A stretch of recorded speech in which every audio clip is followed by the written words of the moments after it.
হয় না যে ধ্যান জ্ঞান আমরা যেদিকে রাখি সেদিকেই তো আমাদের অ্যাকচুয়ালি হয়। তো আমি আমার ধ্যান জ্ঞান এখন ভালো কাজ করা নিয়ে, সেটা ফিল্ম হোক, ওয়েব ফিল্ম হোক, নাটক হোক, ওটিটি হোক, যেই টাইটেলই আপনারা আগে পরে দেন না কেন, আমার মধ্যে থেকে সমান এফোর্টটাই পাবেন, বা আগে যে এফোর্ট পেয়েছেন তার চেয়ে বেটার এফোর্ট আমি দেওয়ার চেষ্টা করবো প্রতিবার।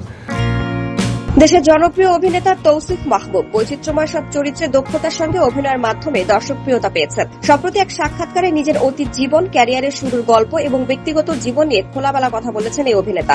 সাক্ষাৎকারে তৌসিফ মাহবুব বলেন, মানুষ তো কষ্ট পায় প্রেম থেকেই, তাই না? আমিও ঠিক তেমনি একটি প্রেমে কষ্ট পেয়েছিলাম। আসলে সেই মানুষটিও মিডিয়াতেই কাজ করত। তখন আমি মিডিয়ায় আসিনি, কেবল মিউজিক করতাম। কোনো এক কারণে মিডিয়ায় যুক্ত হওয়ার পর ওই মানুষটা একদম বদলে যায়। সেই অতীত অভিজ্ঞতাই তৌসিফের জীবনে মোড় ঘুরিয়ে দেয়।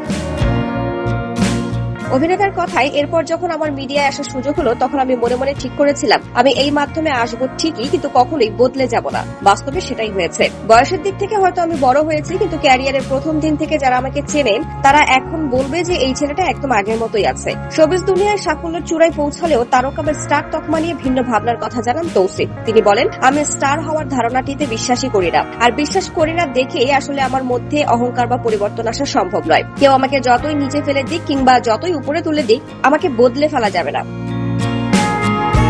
নিজের পারিবারিক শিক্ষার কথা উল্লেখ করে এই অভিনেতা আরো বলেন, যদি সুনির্দিষ্ট কোনো গুণের কথা বলতে হয় যা কখনোই বদলানি, তাহলে মানুষকে সম্মান দেয়া। আমি প্রতিটি মানুষকে সবসময় সম্মান জানাতে চাই, এটা ছোটবেলায় পরিবার থেকে শিখেছি। তাছাড়া একবার একটি বইয়ে পড়েছিলাম, একটি মানুষকে যদি সত্যি সত্যি চিনতে চাও সে কেমন, তবে লক্ষ্য করো সে তার চেয়ে নিচের শ্রেণীর মানুষের সঙ্গে কেমন আচরণ করছে। আর এই আচরণটা ক্যামেরার সামনে নয়, পেছনের হতে হবে। পড়াশোনা ও চারপাশের পরিবেশ থেকে নেয়া এই শিক্ষা তৌসিফ নিজের জীবনের লগ লাইন হিসেবে বেছে নিয়েছেন। জানান, মিডিয়ায় আসার অনেক আগে থেকে এই নীতি তিনি মনে প্রাণে ধারণ করছেন এবং আমৃত্যু তা মেনে চলতে চান।